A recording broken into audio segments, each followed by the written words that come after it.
eu queria que você falasse também como era o ambiente do time campeão da Copa do Nordeste 2015. Porque tem uma sequência aí, né, para ser campeão, né? 2013 fica na semi, 2014 perde a final e 2015 conquista. Como foi essa sequência e como era o ambiente daquela equipe? Eu peguei essa sequência toda, né? 13, 14, 15. O ambiente quando você vai... O ambiente quando você está vencendo, ele sempre é muito mais tranquilo, né? Apesar de toda vitória que você tem, a responsabilidade para o próximo jogo, ela é sempre um pouco maior, né? Que gera uma expectativa para o próximo jogo. Mas trabalhar com vitória é muito mais fácil. Sem dúvida. Né? Então, o ambiente sempre era muito bom, era sempre descontraído. Né? Em vestiário, era tranquilo, vestiário de jogo, vestiário de treino. Né? Todo mundo comprometido com a causa de ser campeão da Copa do Nordeste. Então, as coisas aconteceram da forma que tinha que acontecer. Né? E mesmo eu jogando muito mais o início dessa competição, né? O Sandro Manuel, que entrou no meu lugar, né? Por eu estar suspenso, fez uma Série B, uma Copa do Nordeste muito boa.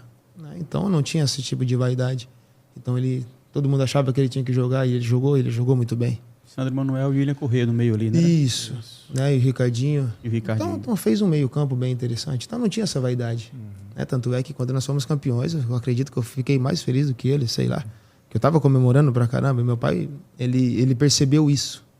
E tem aquela coisa de mãe. Pô, foi campeão, mas não jogou nem um pouquinho. Né? Aquele sentimento de mãe. E o meu pai virou pra ele e falou assim, olha como ele tá feliz. Ele tá comemorando igual os outros. Ou até mais que os outros. Né? Enfim, mas o ambiente sempre era muito bom. Era muito bom. E trabalhar com vitória, como eu disse, era sempre mais tranquilo. Né?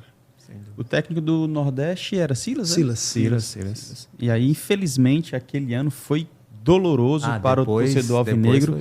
Primeiro semestre maravilhoso, campeão da Copa do Nordeste, com propriedade, né? 2 gols do Gilvan e o Charles, no caso, os zagueiros, mas vencendo o Bahia. Mas o segundo semestre foi cruel, cara. Talvez tenha sido o momento mais difícil para a história do Ceará. Afinal de contas, nunca foi de Série C e naquele momento estava bem próximo. Na última rodada. Na última rodada conseguiu se livrar. Conta pra gente também os bastidores ou a sensação da equipe, como é que o ambiente, a atmosfera estava pesada, ou não, estava com certeza, né? Nos vestiários, treinamentos, enfim, qual era a expectativa desse grupo, cara?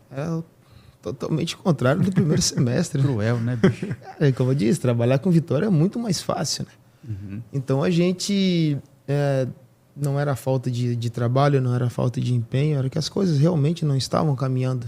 Né? A gente acabou também perdendo algumas peças importantes do primeiro semestre, Samuel Xavier, Magno Alves, Marinho, né? E aí depois Sandro Manuel, William Corrêa. Esses 2 últimos, quando saíram, já estavam, né, no banco, já não estavam jogando tanto, porque estava jogando, se eu não me engano, Baraca e Ricardo Conceição.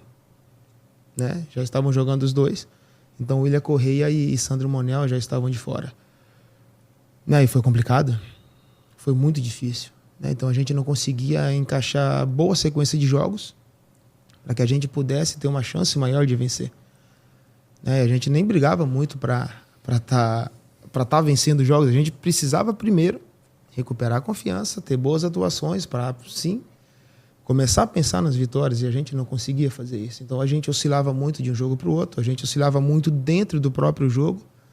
Né? Então a gente ficava sempre ali na parte de baixo da tabela. Né? Então, nos últimos 9 jogos, né, que o Lisca fez, que o primeiro jogo foi contra o Criciúma, lá em Criciúma, que nós perdemos de 3-0. Né? Depois dali a gente conseguiu ter uma sequência de vitória. Então, nos últimos 8 jogos, nós vencemos 6, empatamos com a América fora e perdemos por Vitória, né, fora de casa. Então, o aproveitamento que a gente teve nos últimos 8 jogos foi de brigar por acesso, até por título. Né, e foi o que a gente não conseguiu durante o ano. Então, houve pressão de diretoria, pressão de torcida, né, pressão nós mesmos, nos pressionando, né, em relação a tentar as coisas para que os resultados começassem a vir. Então, é muito difícil isso aí, né, trabalhar dessa maneira. Então, a gente conseguiu emplacar, né, algumas vitórias na reta final, fez com que a gente ganhasse confiança, fez com que a gente respirasse, porque o time que a gente tinha, o elenco que a gente tinha, não era para estar brigando por descenso, e sim por acesso. Mas as coisas não acontecem da forma que a gente quer ou que a gente acha que vai acontecer. Enfim, sei que na reta final, a gente conversando lá em Criciúma, depois a gente tinha um jogo fora contra o Botafogo. Nesse jogo contra o Botafogo, que nós vencendo o líder da competição, fora de casa, com pênalti que o Rafael Costa converteu, fez com que a gente tivesse uma sequência bem legal, porque a gente tinha, se eu não me engano, o Boa Esporte em casa, nós vencemos. Aí tinha o Mojimirim fora, nós vencemos. E depois o Bragantino e ABC em casa. Então nós vencemos 5 jogos seguidos. Então deu moral pra caramba pra gente. Depois a gente saía 2 jogos fora, que era a Vitória, que nós perdemos, e o América no penúltimo jogo. Mas pro América a gente já estava, aspas, mais tranquilo, porque já na sexta-feira o Boa Esporte tinha empatado com o Macaé. Sim. Então a gente já sabia, mesmo perdendo pro América, já tinha uma chance. Que dependia de si. Que dependia somente da gente, de jogar contra o Macaé no Castelão e vencer o jogo. E tem uma curiosidade bem interessante dentro disso, que o Lisca foi no meu quarto, naquela concentração tínhamos viajado com 19 atletas, então eu fiquei sozinho no quarto. E o Lisca foi no meu quarto, antes do jogo, perguntando se eu queria jogar. Porque eu estava pendurado com 2 cartões. Naquela época eu estava como capitão do time.